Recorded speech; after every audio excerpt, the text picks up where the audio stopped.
Hey, Sam. Oh. Hey. Why don't you have a seat for me? Sure. I was just wondering if you could help me out with something. See, I stumbled upon a few items in your room. And I was wondering if you could tell me what this is. Well, maybe you could tell me what this is. Well, could you tell me what this is? What about this? What about this, Sam? What about this? This? What about this? What is this? This? You don't have any clue about this? Sam? Are you dealing liar again? Yes. What are you thinking, man? I don't know, I thought it would be a quick way to make some money, and then I could get you that fancy comb you're always talking about. You were gonna buy me the 22-tooth Hairmaster Deluxe Supreme? Oh yeah, for all that hair you got. Wow. Well, that is really nice. At least you weren't doing it for selfish reasons. I mean, you know, maybe I could help you out. How much for a liar? Oh, it's just 30. I think I can do that.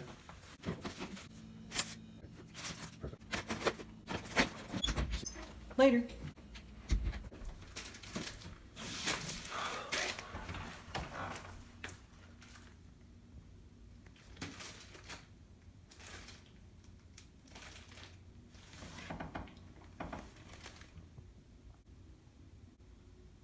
That son of a bitch.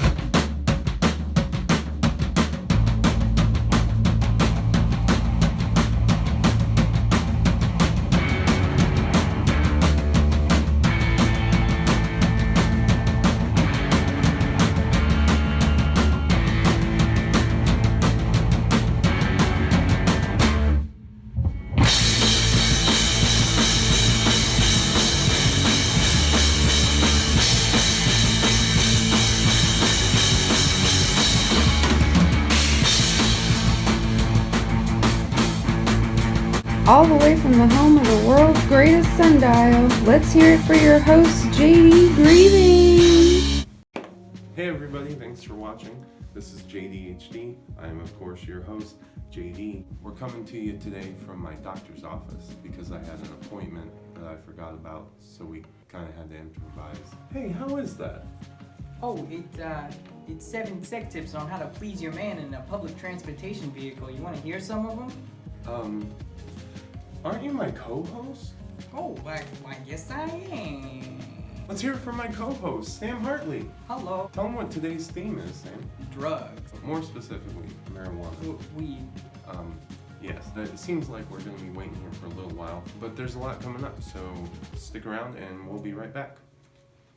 What up, y'all? 420 Bros, 420 coming straight at ya. Cloud Jackson here, represent, and as always, my bud bro, my reefer brother, my marijuana sibling, Tron Dirk. Smacking them eyeballs with some fat clouds. And I'm here with my cannabis comrade, Cloud Jackson. Today we got one plan and one plan only. Get blazed!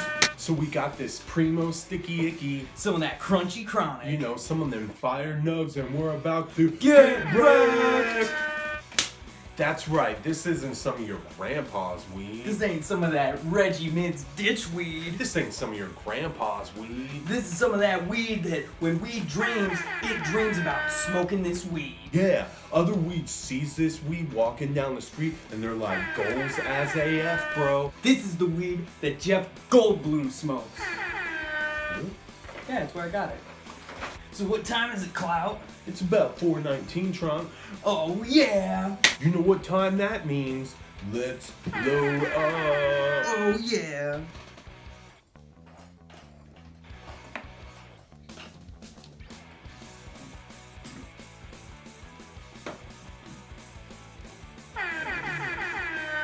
Whoa. Here it goes. Cheers. Cheers.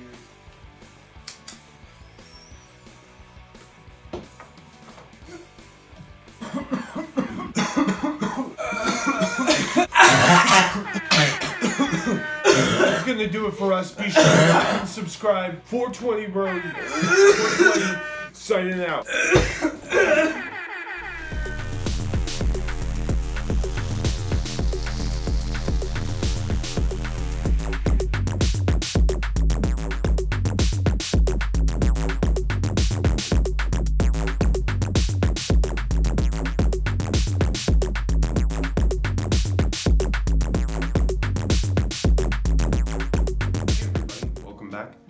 We're still here in the waiting room, still waiting. Our guest today, this is really special because one of our guests hasn't done an interview in over 16 years. Isn't that impressive? Since 2004. Yeah, and he said he would do one for us. So our guests today are John Urlickman and Richard Nixon. JD, are you ready to come back? Oh, yes. Oh, you gotta stay here, buddy. Yeah, just read some magazine. But I already read all of these. Why don't you just wait in the car, listen to a podcast But I've or already something? read all of these. Listen to a podcast in the car. I can't. Okay. I was informed earlier that one of our next guests has been deceased for over 21 years, so I thought I should do some research, and I found out that the other guest has been dead for 26 years, so I'm not really sure what's going on, but let's welcome our guests, John Urlickman and Richard Nixon. Yes, thank you for having us. I am John Urlickman, and this is former President of these United States, Richard Nixon. Everyone knows. So the two of you have been called the godfathers of the war on drugs. Could you maybe talk about how that all got started and maybe elaborate on your roles in it? Yes, I'd actually like to take this question, if you don't mind, Dick. The Nixon campaign in 1968 and the Nixon White House after that had two enemies: anti-war left and black people. You understand what I'm saying? We knew we couldn't make it illegal to be either against the war or black, but by getting the public to associate the hippies with marijuana and the blacks with heroin, and then criminalizing both heavily, we could disrupt those communities, we could arrest their leaders, raid their homes, break up their meetings, and vilify them night after night on the evening news. Did you know you were lying about the drugs? Of course we did.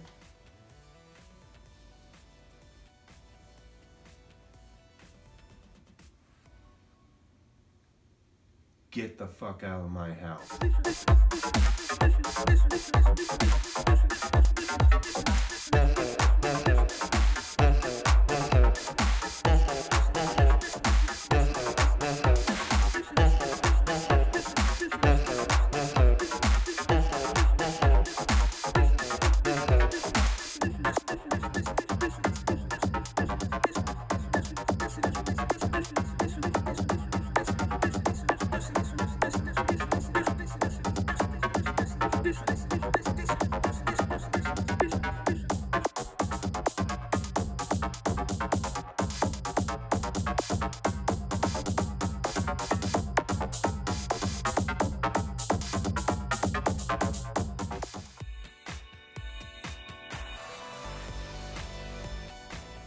So you tell me a story now.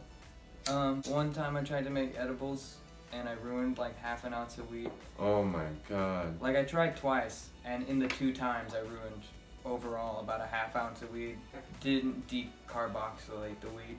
Really? Yeah, I didn't bake it the first time, and the second time I did bake it, and then I put it in coconut oil, and I probably overcooked it. The cheesecloth to strain out all the weed and shit. I don't know what went wrong there, but something might have gone wrong, because they were just brownies.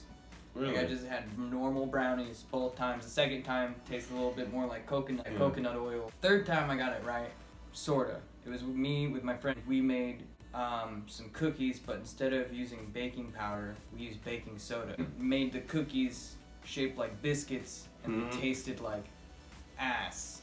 Also, like we didn't strain out any of the weed that was in the butter, so when you ate it, you were just eating like grinded weed in the cookie. It was like just weed biscuits, and I would literally find stems in my gums. I had to gag this cookie down. He knew what he was doing when he made the can of butter, aside from straining all the weed out of it, which we just skipped for some reason.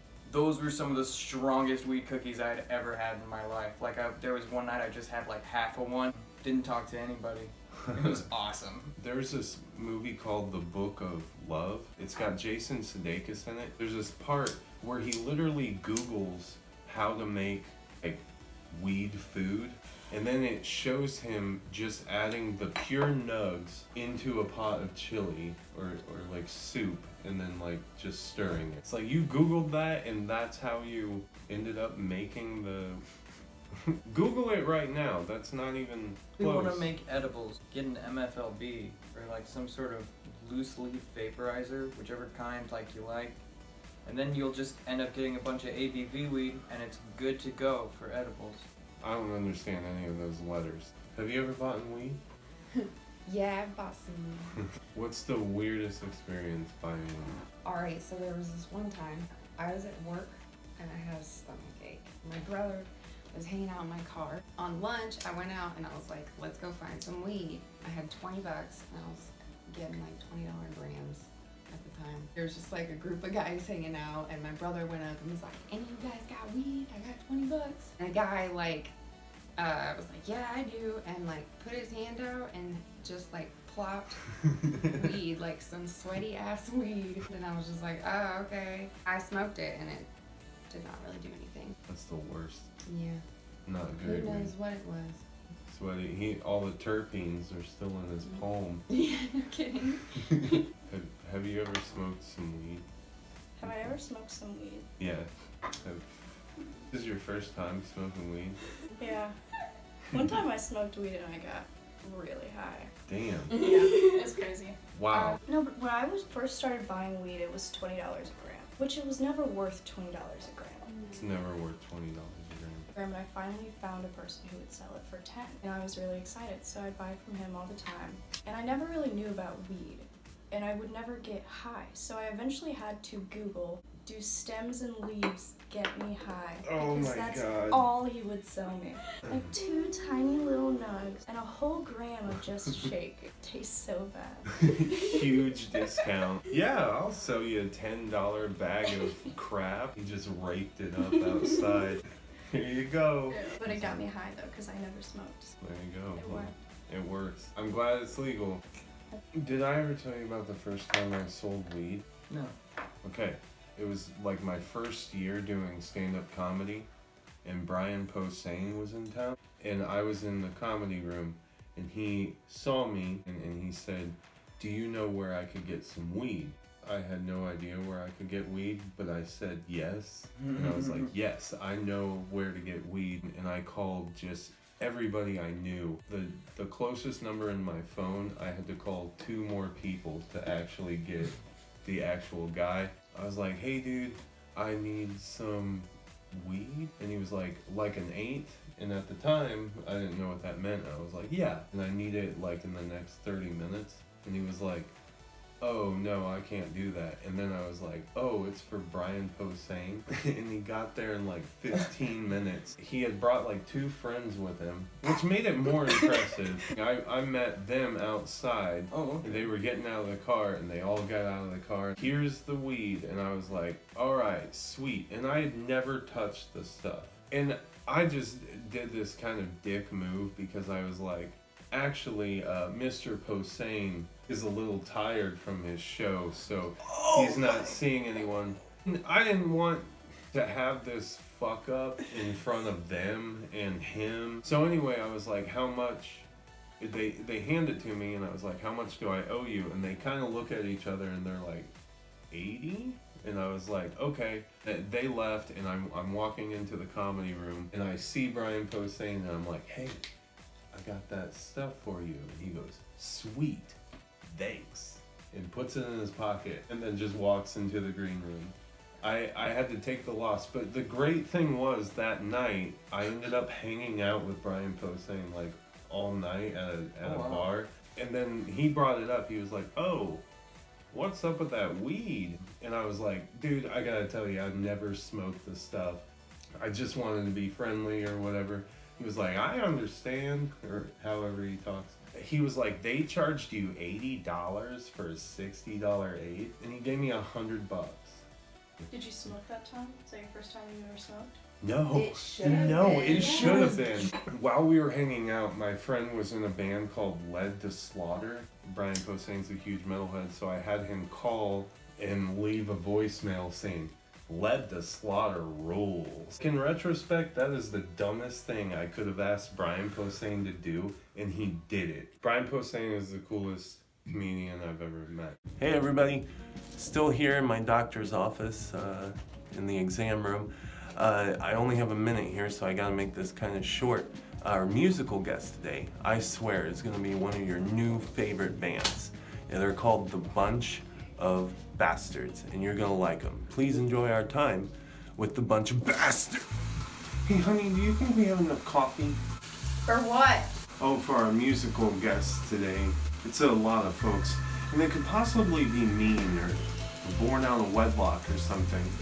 Well, how many is there? I don't know. A bunch? A bunch?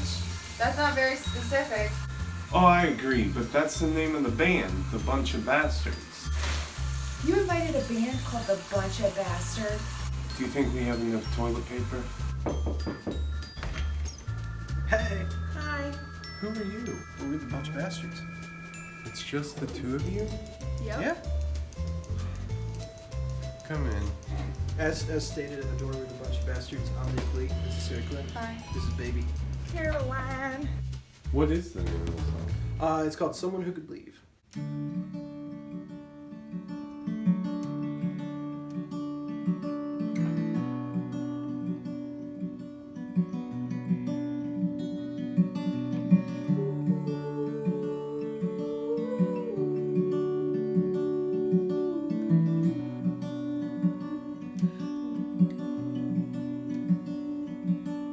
Spent a lot of years just sitting right there, waiting for something to appear in front of me.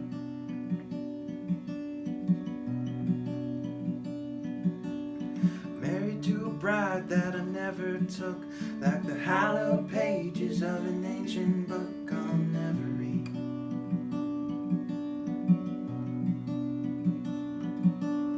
Shackled by the things that we bought to preserve a memory of what I can't recall, just a reason to believe. And I became someone new. I became someone new. I became someone who could leave. I saw a face like yours in a passing car. You saw a face like mine at a local bar in Illinois.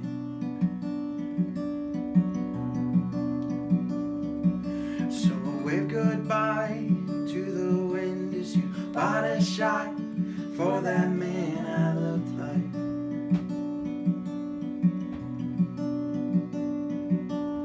Shackled by the rings that we bought to preserve a memory of what I can't recall, just a reason to believe. And I became someone new. I became someone who, I became someone who could leave. And I became someone new. I became someone who, I became someone who could leave.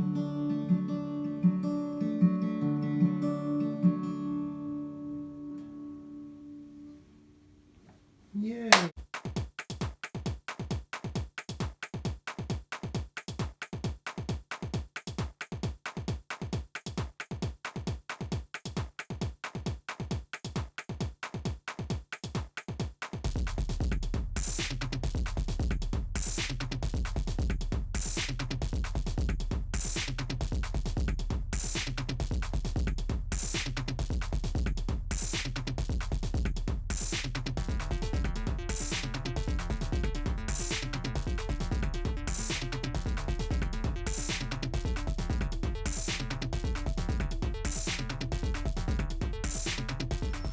Well, that's the show. Hope you liked it.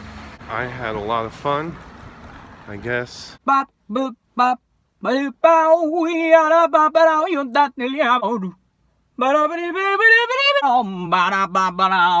what burns and blows without flame? What lives and grows without any rain? When it comes to marijuana, you should always remember. Leave me with.